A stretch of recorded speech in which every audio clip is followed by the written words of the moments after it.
di dalam kehidupan kita yang kita minta terlebih atau yang kita minta tidak mendapat. Namun semuanya itu masa ini dan masa depan adalah di tangannya, yaitu di tangan siapa? Di tangan Tuhan. Dan Dia akan mencukupi segala yang kita perlukan. Nah, ini adalah satu penerangan yang sangat jelas pada petang Sabat ini, di mana memberitahukan kita bahwa Tuhan memberikan sesuatu yang terbaik dalam kehidupan. Baik, sebelum kita pergi pelajaran tahan, ada tambahan dan ada persoalan setakat situ. Sebab saya hanya membawa pelajaran ini dan kita semua membahagikan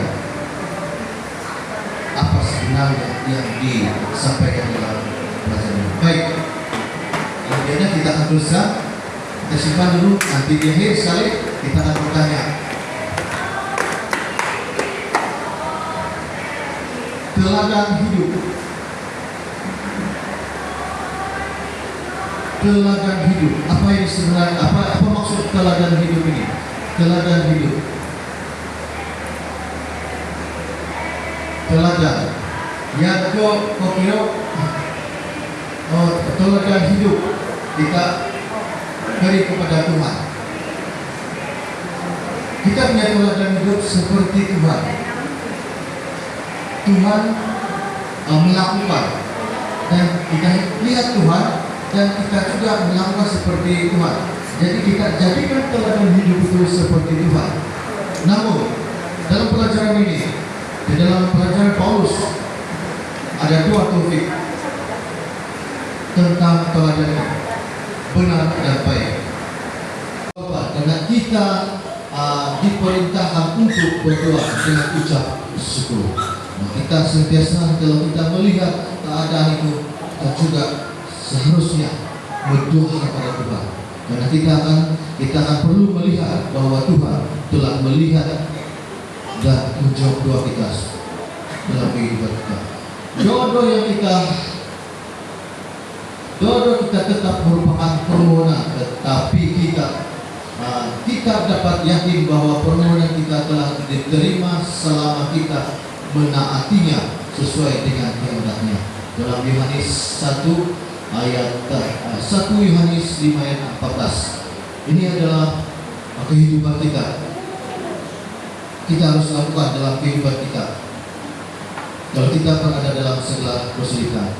Dengan demikian kita dapat beristirahat dan merasa damai dalam kehidupan kita, mengetahui bahwa semua permohonan kita ada dalam tangan Tuhan.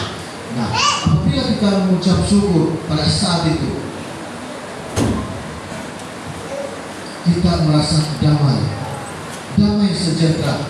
Itu adalah jawaban dalam persoalan hidup kita. Kita dalam damai sejahtera sebab kita mengetahui bahwa permohonan kita kepada Tuhan sudah di tangan Tuhan dan kita menunggu tindakan Tuhan membantu dalam kehidupan kita.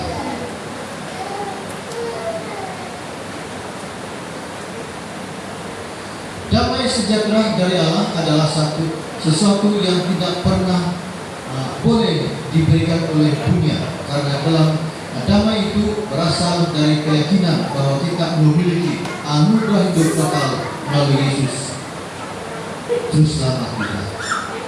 Baik, masuk persoalan, mari kita pergi ke Rabu. Atau ada tambahan? Renungkan hal-hal ini. Kalau kita lihat tajuk besar ini, apa yang kita renungkan? Hal-hal. Pada hari Sabtu, hari Selasa kita sudah mempelajari itu bersukacita dalam Tuhan, juga ucap syukur selalu dalam apapun keadaan, dan kita sudah memperoleh damai sejahtera. Dan pada hari Rabu, renungkan hal-hal ini. Baik, saya terus kepada Filipi 4 ayat 8 sampai 9. Ini adalah satu jawaban dalam kehidupan kita. Di mana kita harus bersikap positif tentang kehidupan kita. Ada 6 yang perlu kita pelajari di sini, yaitu selalu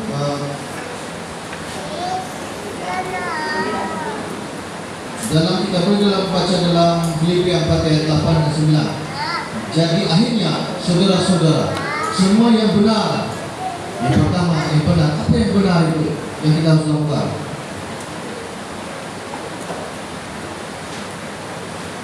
Apa yang benar itu bukan suatu yang kebetulan.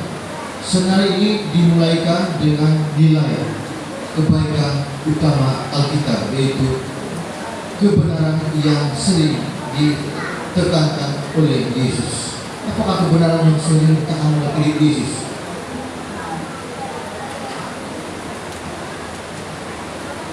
Jawaban itu adalah dalam hati kita. Baik, yang kedua, mulia. Bagaimanakah, apakah dimaksudkan mulia itu?